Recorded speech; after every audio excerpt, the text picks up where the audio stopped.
Ardis.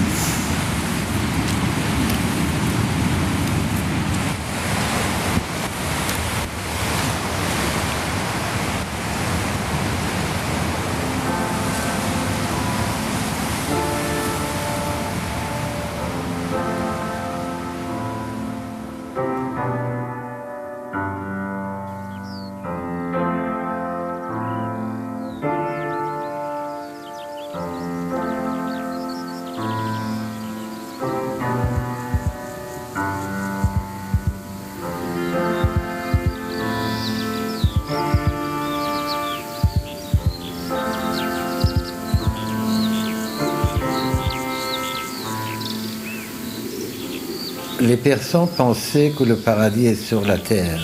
Et pour avoir l'image du paradis, ils pensaient que quand le ciel rejoint la terre, le paradis y est.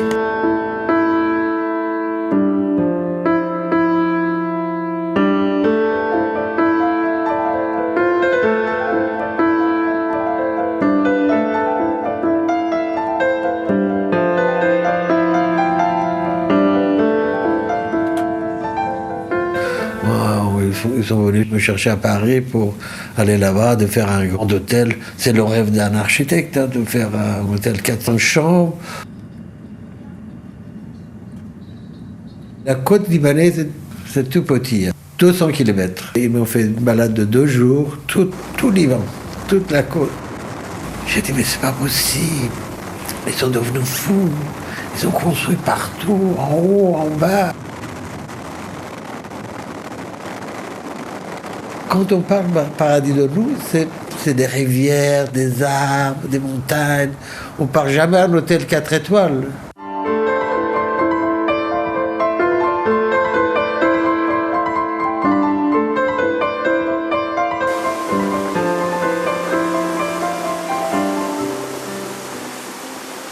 Contre tous les conseils de tout le monde, nous avons écouté Mansour Saminipour.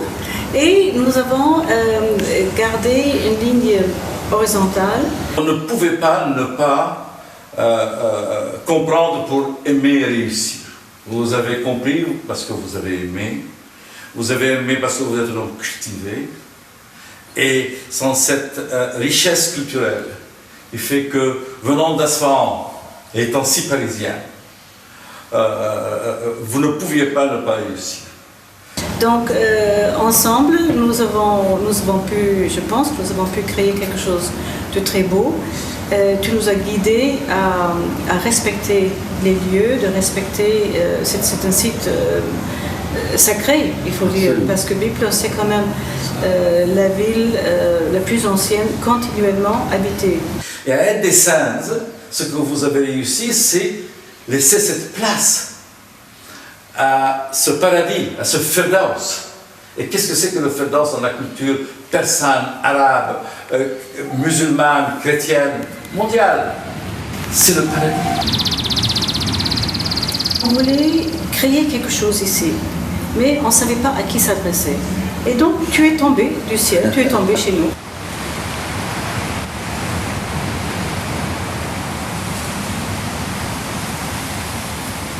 Le lieu de projet, c'est à côté, c'est vraiment presque collé à un site historique qui a 7000 ans.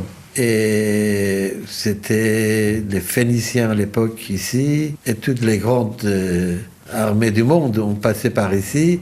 En entrant, j'ai dit, écoutez, je vais participer à ce dégât de faire un hôtel à côté d'un site historique de cette importance.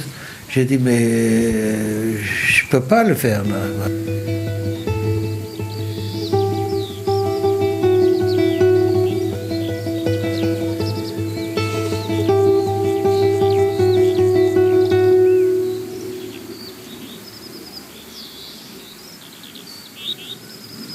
On a fait le plein pendant des siècles.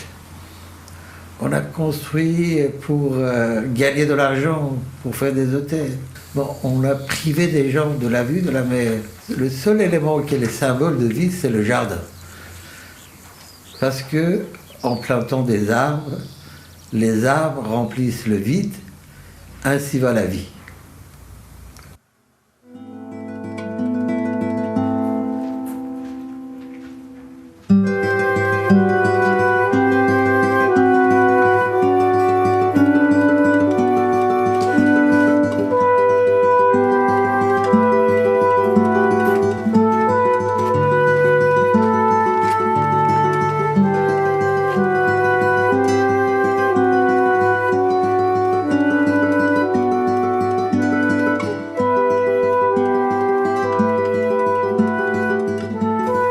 moi, il fallait absolument préserver cet endroit.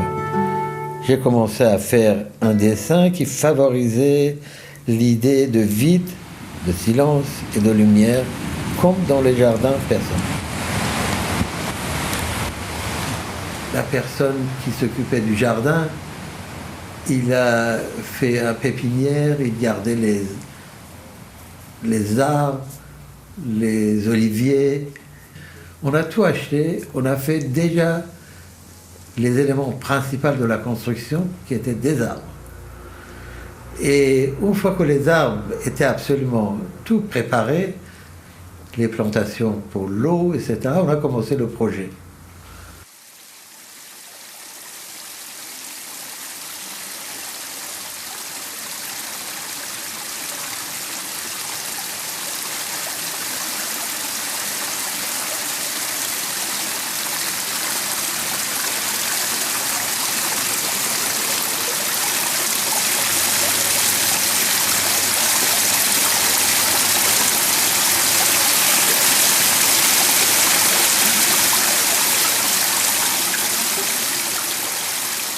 Le plus important symbole de paradis, c'est l'eau. Et le symbole d'eau, en persan, c'est la femme, Anaïta, qui est le symbole de fécondité, l'eau qui coule, l'eau qui s'arrête jamais.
Ce lieu, quand vous êtes dedans, vous oubliez que vous êtes à 500 mètres de l'autoroute, une autoroute qui est la seule au Liban.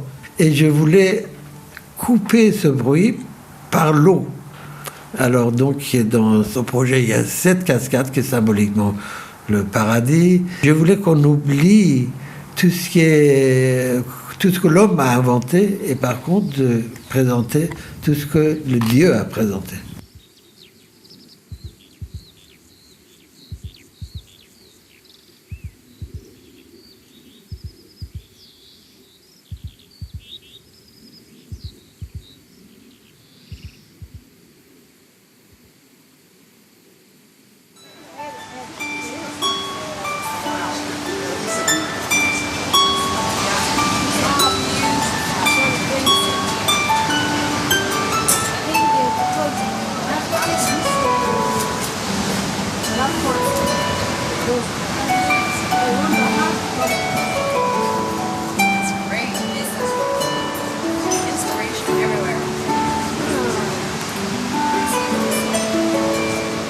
Et ce projet est conçu à partir de la lumière, étant donné que le site s'ouvre sur la lumière du matin, le soleil solaire, et se couche.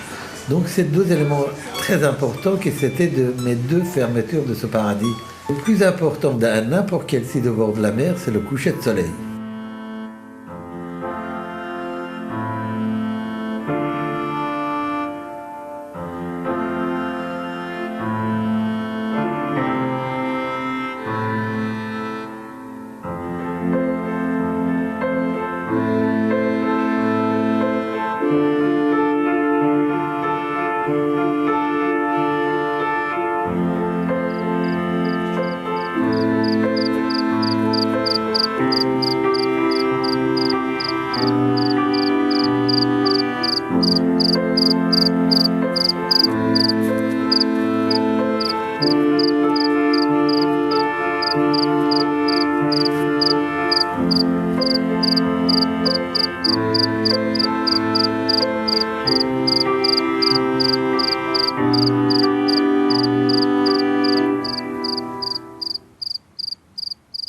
réaliser ce projet, j'avais fait 20 000 photos, même plus. Et mon travail consistait à regarder les photos tous les jours. J'avais un petit sacoche. J'avais mes photos dedans, je regardais et je complétais mes photos. Donc j'ai vraiment travaillé comme un cinéaste, un photographe, et je vivais avec les images que j'avais dans ma tête. Quand je prends en photo, même à l'agence, il y avait une grande photocopieuse, je faisais un petit dessin comme ça, je l'agrandissais comme ça. Alors il y avait des couleurs, alors je mettais en noir, rouge, bleu. Le changement de couleur, ça me donnait le changement de taille des choses. Donc en changeant tout ça, j'arrivais à la fin d'avoir une image presque précise dans ma tête de la taille et l'endroit des choses. Mon rêve de jardin dans un lieu impossible est devenu réalité.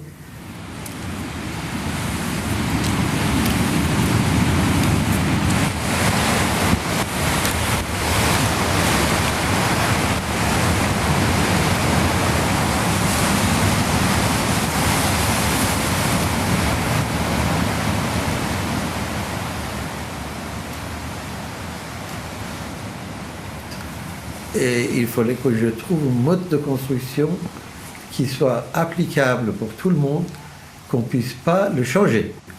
Donc j'ai été obligé quand même de me baser sur quelque chose qui existe depuis toujours, donc mathématiques. C'est quand même une science rêveur, tous les mathématiciens sont des rêveurs.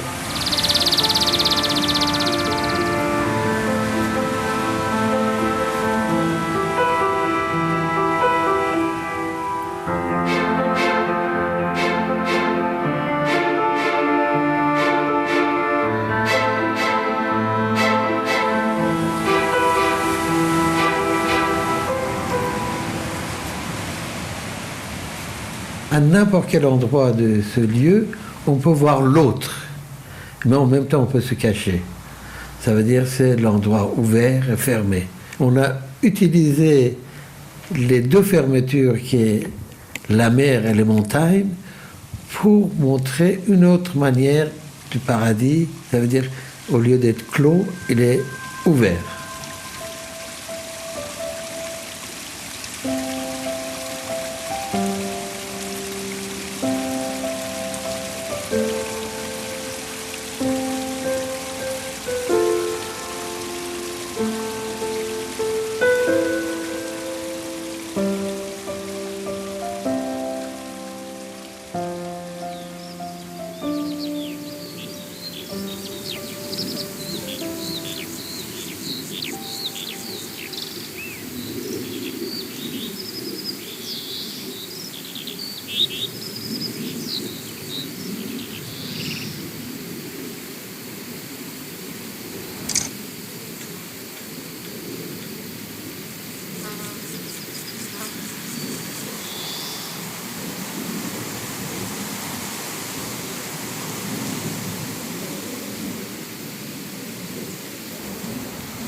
J'ai construit des maisons, 9 maisons, avec les terrasses qu'on monte en haut, on dort, coucher de soleil, on regarde le ciel, etc. Les maisons étaient silencieuses, tout était fait pour avoir la paix et tranquillité là.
Les personnes pensaient que le paradis est sur la terre. Et pour avoir l'image du paradis, ils pensaient que quand le ciel rejoint la terre, le paradis y est.